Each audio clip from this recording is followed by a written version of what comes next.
येनाक्षरसमाम्नायमधिगम्य महेश्वरात् कृत्स्नं व्याकरणं प्रोक्तं तस्मै पाणिनये नमः।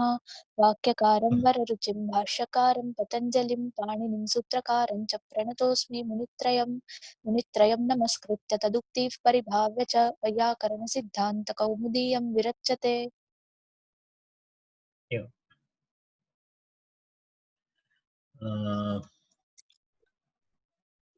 अद्य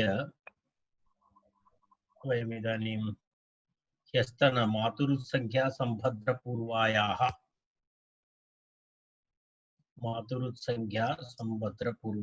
इति सूत्रस्य ह्यः अर्धभागः समाप्तः।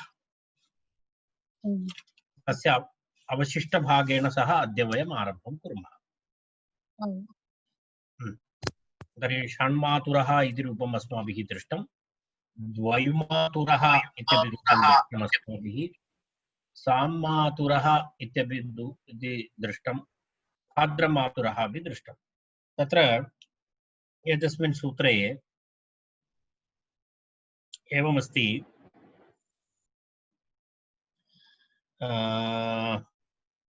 तत्र वाक्यं आदेशार्थं वचनं प्रत्ययस्तु उत्सर्गेण सिद्धः इति एवमस्ति। अर्थात् एतस्य सूत्रस्य विशेषतया प्रयोजनं किम् इति अस्ति। अण्प्रत्ययः तु तस्यापत्यम् इति सूत्रेण अपि भवितुम् अर्हति। तर्हि तस्यापत्यम् इति सूत्रेण अण्प्रत्यये प्राप्ते पुनः किमर्थम् इदं सूत्रम् इति प्रश्नः। तर्हि तस्य उत्तरमेव आचार्यः वदति, तत्र आदेशार्थं वचनं, वचनं नाम सूत्रम् इत्यर्थः, वचनं नाम सूत्रम् इत्यर्थः। विशेषतया इदं सूत्रं किमर्थम्, अर्थात् तत्र उत् कृते मातुः उत् इति आदेशार्थम् इदं सूत्रं। प्रत्ययः तु उत्सर्गेण सिद्धः, सामान्येन सिद्धः। उत्सर्गम् इति उत्सर्गः नाम सामान्यम् इत्यर्थः। प्रत्ययः तु उत्सर्गेण सिद्धः, अर्थात् तस्यापत्यमिति उत्सर्गसूत्रेणैव अण्प्रत्ययः तु सिद्धः भवति। तेन कारणेन विशेषतया एतस्य आवश्यकता नाम आदेशः एतस्य उद्देशः इति उक्तम्। अनन्तरम् अपरः विषयः, अनन्तरम् अयम् उ आदेशः अण्प्रत्ययेन सहैव भवतु इति कृत्वा अत्र अण्प्रत्ययमपि विहितः। अण्प्रत्ययस्य आवश्यकता नाम अत्र अण्प्रत्यय सर्वदा उ आदेशः किमर्थम् अण्प्रत्ययेन सहैव भवतु एतदर्थम्, एतत् सूचयितुम् अस्मिन् सूत्रे इत्यपि अनन्तरम् अण् इत्यपि आचार्येण विहितः इति तस्य एतस्य सूत्रस्य वैशिष्ट्यं। तदेव आदेशार्थं वचनं प्रत्ययस्तु उत्सर्गेण सिद्धः। स्त्रीलिङ्गनिर्देशः अर्थापेक्षः। स्त्रीलिङ्गनिर्देशः मातुः उत्संख्यसम्भद्रपूर्वायाः, पूर्वायाः मातुः इति अस्ति। संख्यासम्भद्रपूर्वायाः मातुः इति, पूर्वायाः इति स्त्रीलिङ्गनिर्देशः किमर्थम् इति चेत् अयम् अर्थापेक्षः। यत्र मातृशब्दः स्त्रीलिङ्गवाची भवति तत्रैव अयं नियमः भवति। तर्हि भवतां पुनः प्रश्नः भवति, मातृशब्दः स्त्रीलिङ्गवाची इति न भवति इति वा इति। तथा अस्ति, तादृशप्रयोगाः अपि सन्ति। मातृशब्दस्य मी, मिनोति, मी इति अस्ति खलु, किम् अस्ति, माङ् माने, तत्र एवमस्ति, तत्र तत्र किम् अस्ति, एक प्रयोगः अस्ति, तत्र दत्तः अस्ति धान्यमाता इति प्रयोगः। धान्यमाता, धान्यमातृशब्दः। तत्र धान्यमातृशब्दे मातृ इति श्रूयते, परन्तु अयं मातृशब्दः मातृवाची अर्थवाची नास्ति। धान्यमातृ इति शब्दस्य धान्यं मिमीते इति धान्यमातृ, धान्य अन्न भवति, धान्यं भवति, उसको नापने वाला इत्यर्थे यः तस्य मापनं करोति सः, धान्यमातृशब्दः इति अस्ति, सः पुरुषः अस्ति। धान्यमाता पुरुषः अस्ति, धान्यमाता तु स्त्री नास्ति। तत्र पश्यतु, धान्यमातृशब्दः तत्र पुल्लिङ्गशब्दः, तर्हि तत्र अयं नियमः नास्ति। तद् दर्शयितुमेव आचार्यः अत्र किं कृतवान्? आचार्यः अस्मिन् सूत्रे स्त्रीलिङ्गनिर्देशः कृतः। यत्र स्त्रीलिङ्गशब्दः मातृवाचकः स्त्रीलिङ्गशब्दः भवति तत्र अयं नियमः भवति। स्त्रीलिङ्गनिर्देशो अर्थापेक्षः, अर्थस्य अपेक्षा अस्ति। मातृवाची इति अर्थः अपेक्षितः। तेन किं भवति? यत्र मातृवाचकत्वं नास्ति तत्र अयं नियमः नास्ति। यदा तेन धान्यमातुः न, धान्यमातृशब्दः, धान्यमातृशब्दः धान्यम् इमीते इत्यर्थे धान्यमाता इति। सः पुरुषः, सः स्त्री नास्ति। तेन कारणेन मात्रार्थः अपि नास्ति तत्र। तेन कारणेन तत्र अयं किं नियमः नास्ति। कः नियमः? उत् आदेशः तत्र न भवति इत्यर्थः। इति तदेव तत्र वाक्यं स्त्रीलिङ्गनिर्देशो अर्थापेक्षः, अर्थ शब्दापेक्षः नास्ति, अर्थापेक्षः अस्ति। अत्र मातृ इति कुत्रापि शब्दः श्रूयते तत्र तत्र अयम् उत् अनन्तरम् अण् न भवति। यत्र स्त्रीनिर्देशः स्त्रीलिङ्गवाचकशब्दः अस्ति तत्रैव भवति इति आशयः। तदनन्तरं पुनः अग्रे पश्यामः। तेन धान्यमातुर्न। पुनः संख्यासम्भद्रपूर्वायाः इति किं? संख्या इति किं? तत्र उक्तम् अन्येषां तथा न भवति। यदा सौमात्रः इति उदाहरणं, सौमात्रः इति उदाहरणं। सौमात्रः इत्यत्र तत्र किमस्ति? तत्र अर्थं नास्ति। तत्र तत्र तत्र अर्थापेक्षः न, तत्र शब्दापेक्षः। यत्र यत्र यत्र यत्र यदा शोभनम् इत्यर्थः भवति तत्र तत्र अयं नियमः नास्ति। तत्र सं भवतु, संख्या भवतु, भद्र भवतु, तत्रैव अयं नियमः भवति, अन्यत्र न भवति। तेन कारणेन तत्र सुमातुः अपत्यम् इत्यत्र सुमात्रः इति अण् भवति, सुमात्रः इति रूपं भवति। संख्या तत्र सुमातुः पुत्रः, सुमातुः पुत्रः इत्यत्र तथा नास्ति। अन्य संख्या संभद्र एतद्विहाय अन्यत्र अन्यशब्दः पुरतः भवति, मातृशब्दात् पूर्वं भवति। मातृशब्दात् पूर्वम् अन्ये शब्दाः भवन्ति चेत् तत्र अयम् उत् न, अत्र अयं नियमः नास्ति इति दर्शयितुं तत्र आचार्यः इतरव्यावृत्तिनिमित्तं तत्र किं संभद्रपूर्वायाः इति तत्र संख्या संभद्रपूर्वायाः इति दत्तं। तेन सुमातुः अपत्यम् इत्यत्र अण् प्रत्ययः भवति, तस्यापत्यम् इति अण् प्रत्ययः भवति। सुमातृ अ इति भवति, सुमातृ अ, सुमातृ अ इति स्थिते आदिवृद्धि सौमातृ अ भवति। पुनः तत्र इकोयणचि इति अनादेशः भवति। सौमात्रः, सौमात्र इकोयणचि यणादेशः सौमात्र इति रूपं भवति। तत्र सौमात्र इति भवति।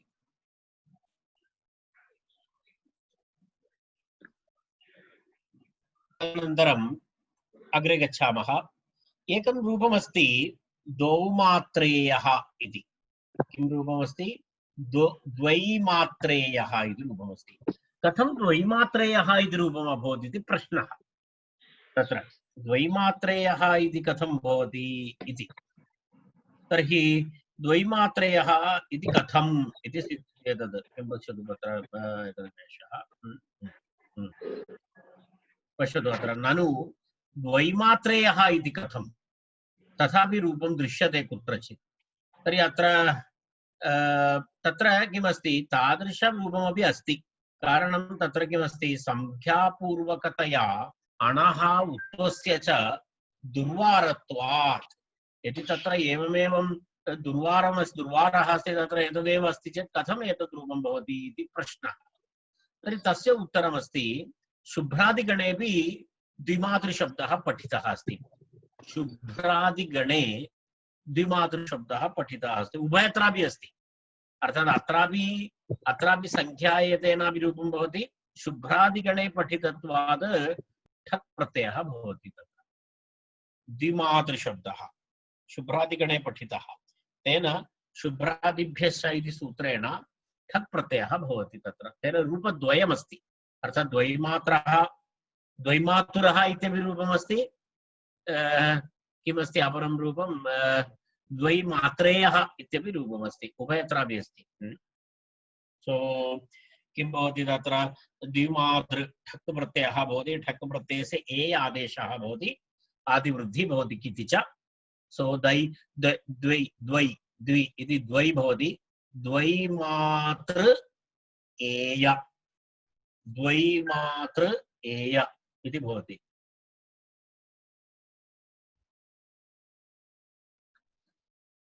द्वैमातृ एय इति भवति चेत् किं भवति? द्वैमातृ एय इकोयणचीति अनादेशे द्वैमात्रेय,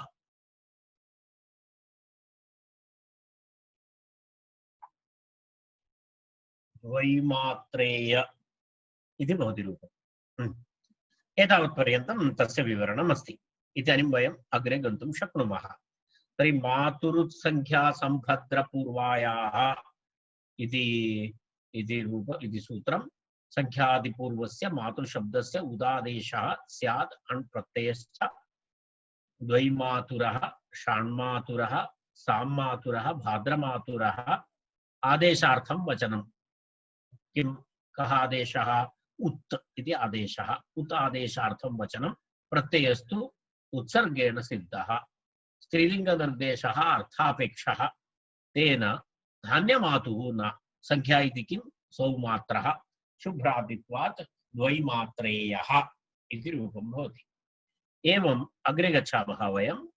अग्रे तत्र किमस्ति? कन्यायाः कनीन च इति सूत्रम्। कन्यायाः कनीन च इति सूत्रमस्ति। कन्यायाः कनीनः इति तत्र स्त्रीभ्यो ठक् इति सूत्रमस्ति, तस्य अपवादसूत्रमस्ति एतत्। स्त्रीभ्यो ठक् इति सूत्रस्य अपवादसूत्रं पदत्रयं कन्यायाः कनीन च, अण् इति अनुवर्तते, अण् प्रत्ययविधायकं सूत्रं, कनीन इति आदेशः अपि विधीयते तत्र। अर्थात् अत्र विधेयांशः एकः तु अण् अस्ति, अण् तु शिवादिभ्यो अण् इति सूत्रात् अनुवर्तते, अनन्तरं पुनः तत्र कनीन इति विधेयांशः इति विषयद्वयं। तत्र किं भवति? षष्ठ्यन्त कन्याशब्दात् अपत्यार्थे किं भवति? कः प्रत्ययः भवति? अण् प्रत्ययः भवति इति एकः विधेयांशः। तदनन्तरं पुनः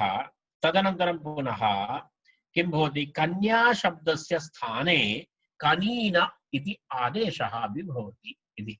तदेव तत्र तत्सान्नियोगेन कनीन आदेशश्च कन्यायाः अपत्यम् इति अस्ति। कन्यायाः अपत्यं, या कन्या अविवाहिता अस्ति तस्याः यदि अपत्यं भवति तर्हि तस्य कनीनः इति तस्य व्यवहारः। कानीनः इत्युक्ते कन्यायाः अपत्यम् इति। यदा उदाहरणं महाभारते कर्णः, कुन्द्याः पुत्रः, कुन्द्याः विवाहात् पूर्वं जातः कर्णः, तर्हि कर्णः कानीनः अस्ति। एवमेवं व्यासः कानीनः। व्यासस्य माता सत्यवती अविवाहिता आसीत्, तथा जातः एषः व्यासः। तर्हि एते सर्वे कानीनाः, अर्थात् कन्यायाः अपत्यम् इति अर्थः तस्य। एवमस्ति, तत्रैव तदेव लिखितमस्ति, अतः अनूढायाः एव अपत्यम् इत्यर्थः। ऊढः इति विवाहितः इत्यर्थः, ऊढा इति विवाहिता इति स्त्रीलिङ्गे, अनूढा इति अविवाहिता इत्यर्थः। अनूढा इत्युक्ते अविवाहिता इत्यर्थे अनूढायाः एव अपत्यम् इत्यर्थः, अन्यर्थः न भवति तत्र। तर्हि ठकः अपवादः अण् तत्संयोगेन तस्य अणः संयोगेन, तत्संयोगेन इत्युक्ते तस्य अणः संयोगेन कनीन आदेशश्च। कनीन आदेशः अपि भवति चेत् कथं भवति? कन्या इति शब्दः पश्यतु, रूपं किमस्ति? कानीनः इति रूपं। कन्यायाः अपत्यं, कन्यायाः अपत्यं कानीनः, कन्यायाः अपत्यं कानीनः। कन्या शब्दः कन्यायाः कनीनश्च इति सूत्रेण अणादेशः, तेन सह कन्या शब्दस्य स्थाने कनीन इति आदेशश्च विषय विधेयांशद्वयम् अण्णपि भवति, प्रकृतेः कनीन आदेशः अपि भवति। सो कनीन अ इति भवति, कनीन अ आदिवृद्धि, कानीन अ आदिवृद्धि भवति चेत् कानीन अ, कानीनः इति रूपम्। कानीनो व्यासः कर्णश्च, कानीनो व्यासः कर्णश्च अनूढाय एव अपत्यम् इत्यर्थः इति अस्ति। भारते व्यासः कर्णश्च कन्यायाः पुत्रौ इति प्रसिद्धम् इति मनोरमा। भारते महाभारते व्यासः कर्णश्च कन्यायाः पुत्रौ इति प्रसिद्धम्।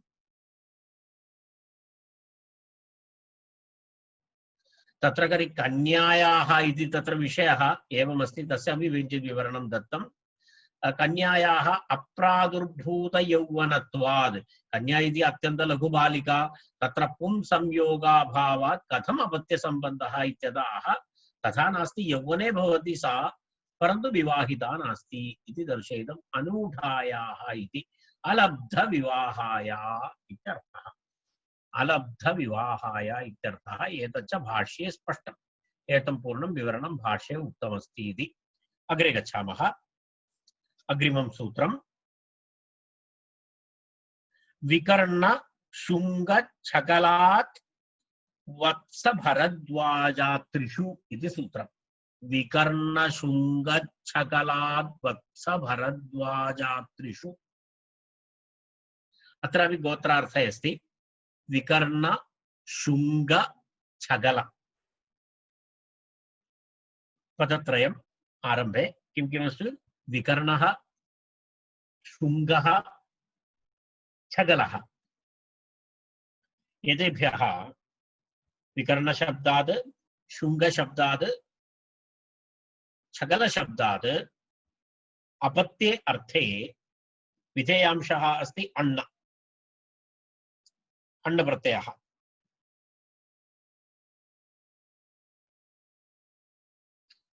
अण्ण प्रत्ययः शिवादिभ्यो अण्णतः अनुवर्तते। तर्हि एतेभ्यः केभ्यः? विकर्ण शुंग छगल, एतेभ्यः वत्स यथाक्रमं वत्स भरद्वाज अत्रि, अत्रिषु इति अस्ति। वत्स भरद्वाज अत्रिषु अर्थात् वत्सादिशब्दैः तद्वंश्या विवक्षिता इति। तत्र पश्यतु, मनोरमां पश्यामः वयं। वत्सादिशब्दैः तदंश्याः विवक्षिताः। तत्र किमस्ति? विकर्ण शुंग छगल येभ्यः अण् स्यात् इति सूत्रार्थः। किमस्ति? विकर्ण शुंग छगल येभ्यः अण् स्यात्। तत्र वत्सवंशे भरद्वाजवंशे अत्रिवंशे च अपत्ये इत्यर्थः। एवं पूर्णं सूत्रार्थः। पश्यतु, वत्सादिशब्दैः तद्वंश्याः विवक्षिताः, तस्मिन् वंशे जातः इत्युक्ते वत्सवंशे जातस्य विकर्णस्य अपत्यम्, भरद्वाजवंशे जातस्य शुंगस्य अपत्यम्, अत्रिवंशे जातस्य छगलस्य अपत्यम् इत्यर्थेषु किं भवति? अण् प्रत्ययः भवति।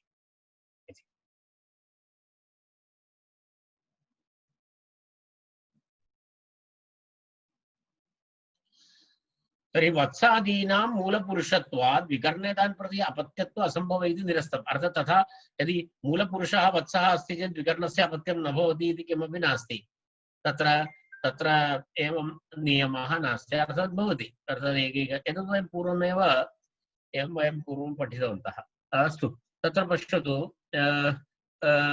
वैकर्णो वात्स्यः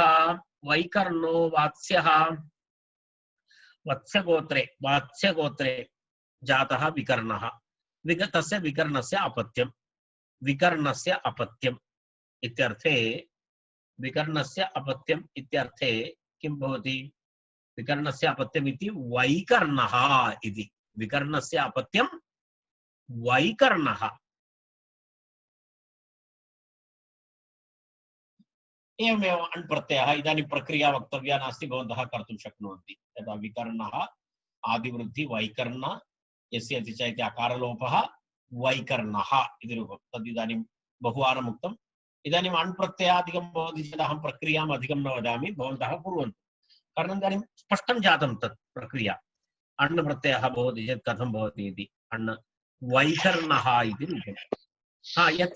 यत्र वात्स्यगोत्रे सः नास्ति, तर्हि रूपं भवति वैकर्णी। वैकर्णी भवति अन्यः, वैकर्णिरन्यः, वैकर्णिः अन्यः। तत्र अतइञ् भवति, अतइञ्।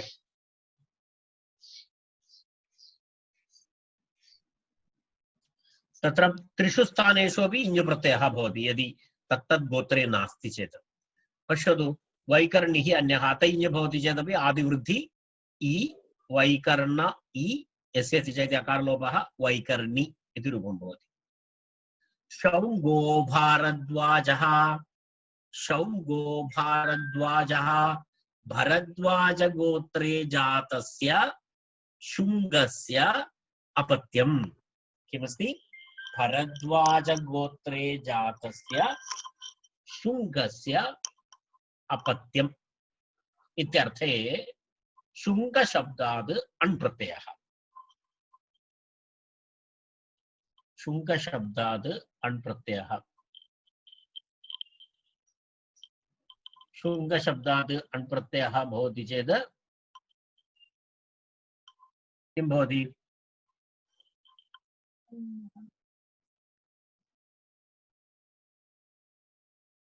शौङ्गः भवति। आदिवृद्धि शौङ्ग यस्य ऋचाकारलोपः शौङ्गः। यदि भरद्वाजगोत्रे नास्ति चेत् इञ् प्रत्ययः शौङ्गी। शौङ्गिः अन्यः इत्युक्ते अत इञ् इति यदा वैकर्णी इव शौङ्गी भवति, अत्र औ भवति। अस्तु, छागलः आत्रेयः इत्युक्ते आत्रेयवंशे जातः छगलः, तस्य अपत्यं छागलः इति। आत्रेयगोत्रे जातः चेत् छागलः, तत्रापि आदिवृद्धि छागल छागल।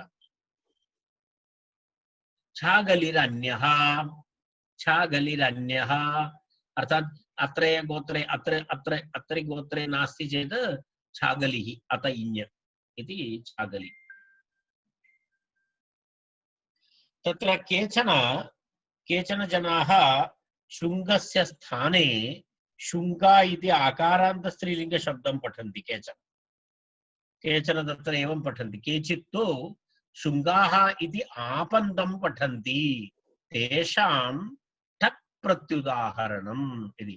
तेषां तु अण् भवति। शुङ्गा इति भवति चेत् तेषां शुङ्गा इति ये पठन्ति तेषां प्रत्युदाहरणं किं भवति? शौङ्गेयः, शौङ्गी न भवति। यदि आकारान्तशब्दं ये पठन्ति शुङ्गा इति, तेषां कृते आपन्तशब्दं पठन्ति केचन अत्र सूत्रे।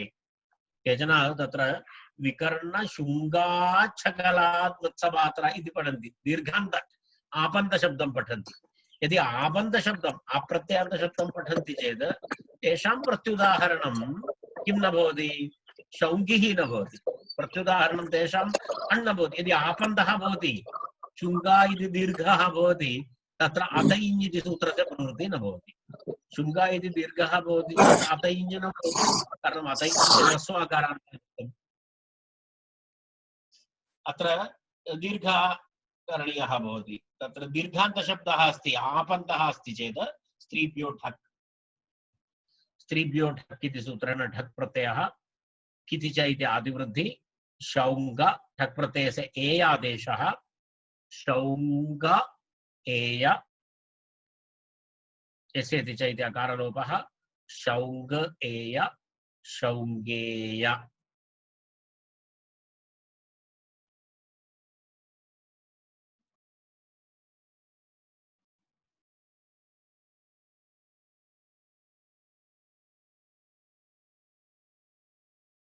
इति दृश्यते। अग्रे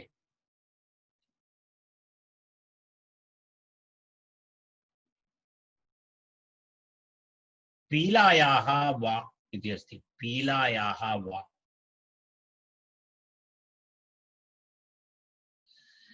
तन्नामिकाणां बाधित्वा द्व्यचः इति ठगि प्राप्ते पक्षे अण्विधीयते इति तत्र दृश्यते। किमस्ति तत्र अपत्ये पीलायाः अपत्यार्थे अण् प्रत्ययः स्यात्। अपत्ये अण् इति शेषः। पीला नाम काचित् मानुषी। पीला नाम काचित् मानुषी इति अस्ति। अर्थात् तत्र पीला इति कस्यचित् नाम। तत्र अण् प्रत्ययः तु भवितुम् अर्हति। तन्नामिका तत्र पूर्वं वयं सूत्रं पठितवन्तः किम् एतदेव तन्नामिकाणं बाधित्वा इति। तन्नामिकाणं बाधित्वा इति अणं बाधित्वा कम् अणं बाधित्वा तन्नामिका अणं बाधित्वा। तन्नामिका अणं बाधित्वा इत्युक्ते अवृद्धाभ्यो नदी मानुषी तन्नामिकाभ्यः इति सूत्रम्। तत् सूत्रं स्मरतु, ह्यः वयं पठितवन्तः। अवृद्धाभ्यो नदी मानुषीभ्यः तन्नामिकाभ्यः इति। तत्र मानुषी नामवाची अस्ति। तत्र पीला इति वयं दृष्टवन्तः। तत्र प्रत्युदाहरणे वा कुत्रापि अयं शब्दः आगतः अस्ति। तन्नामिका इति सूत्रेण पूर्वोक्त अणं बाधित्वा किं भवति अत्र द्व्यचः इति एकं सूत्रमस्ति। द्व्यचः इति सूत्रेण ढक् प्रत्ययः विद्यते। द्वि अच् यस्मिन् शब्दे अस्ति। अत्र द्वि अच् अस्ति। पी इति ईकारः, ला इति आकारः। तर्हि द्विस्वरः, स्वरद्वयमस्ति अत्र। तर्हि द्व्यचः इति सूत्रेण ठक् भवति, ठक् प्रत्ययः भवति। तर्हि पश्यतु, प्रथमम् अण् भवति। आवृद्धाभ्यः इति सूत्रेण तम् अणं बाधित्वा द्व्यचः इति ठक् प्रत्ययः भवति। तं बाधित्वा विकल्पेन अत्र अण् विद्यते अनेन सूत्रेण। अर्थात् ठक् प्रत्ययं बाधित्वा तत्र बाधित्वा न प्राप्ते पक्षे अण् विधीयते। अयं विकल्पेन अत्र अण् प्रत्ययः। विकल्पेन अण् प्रत्ययः तत्र। तर्हि एकं रूपम् अण् प्रत्ययान्तं रूपं भवति, अपरं रूपं ठक् प्रत्ययान्त रूपं भवति। कारणं यदि अण् नास्ति चेत् ठक् वैकल्पिकं रूपं। तर्हि पीला नाम काचित् मानुषी इति अस्ति। तर्हि पीलायाः अपत्यम्।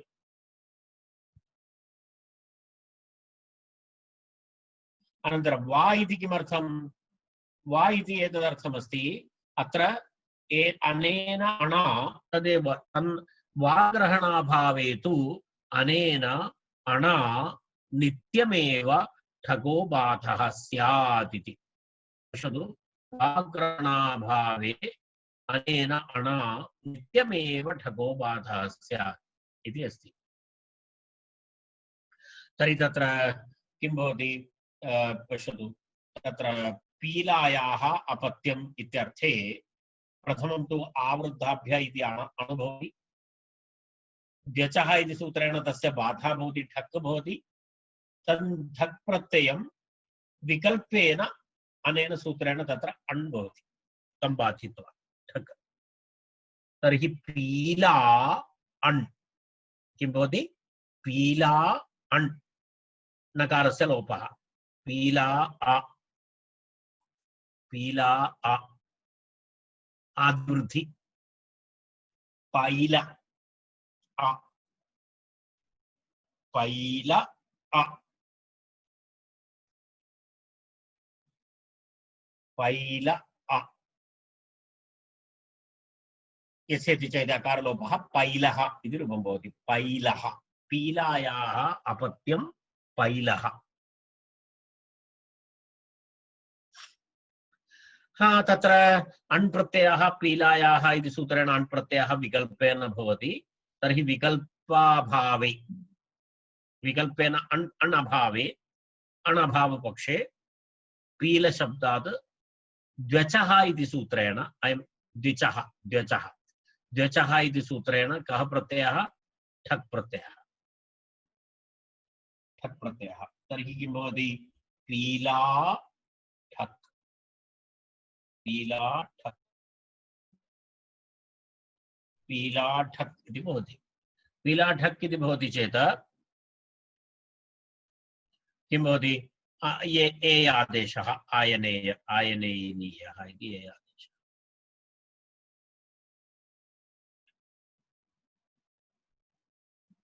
आयनेयनीयः इति ए आदेशः।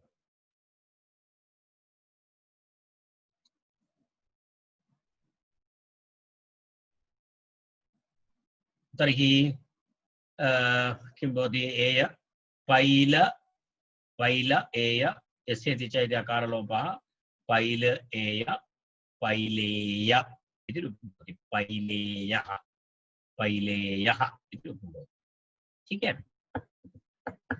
ठक् च मण्डूकात् इति अग्रिमं सूत्रं। ठक् च मण्डूकात्, ठक् प्रत्ययः च भवति। मण्डूको नाम कश्चन, कस्यचित् नाम अस्ति मण्डूकः।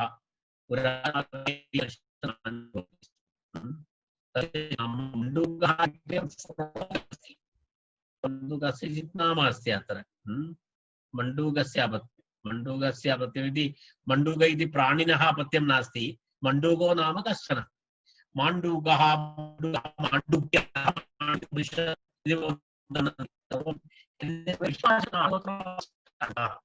पुरातनकालस्य बहु फैशन नामानि भवन्ति एते सर्वे। मण्डूकः इति तत्र मण्डूकेन कृतं स्यात् माण्डूक्यम् इति भवति खलु। माण्डूक्य उपनिषत् इति अस्ति खलु।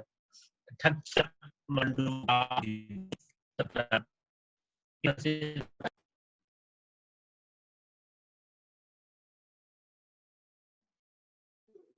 मण्डूको नाम ऋषिः, मण्डूको नाम ऋषिः। विकल्पेन ठक् प्रत्ययः भवति पक्षे इञिति इति। पक्षे इञ् अर्थात् विकल्पेन तत्र ठक् च इति चकारग्रहणे प्रत्ययः भवति। विकल्पेन अस्ति ठक् च मण्डूकात् चादण्, चादण् इत्युक्ते सूत्रे चकारग्रहणेन, सूत्रे चकारग्रहणेन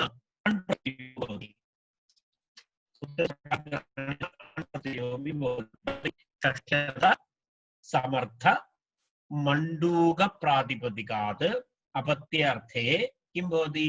एकं तु ठक् प्रत्ययः भवति, सूत्रे चकारग्रहणेन विकल्पेन अण् प्रत्ययः भवति,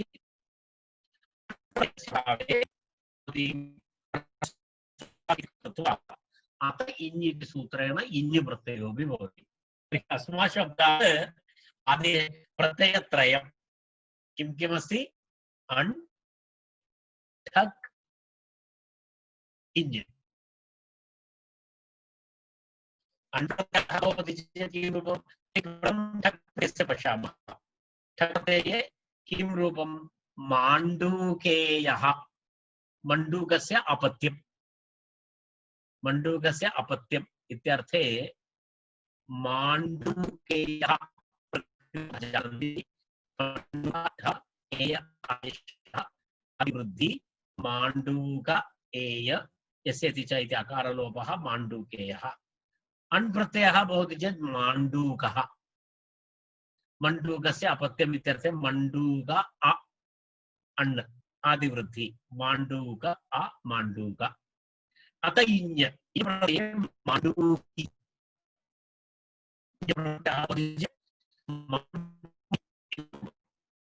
प्रत्ययः आदिवृद्धि माण्डूकी इति रूपं भवति एवं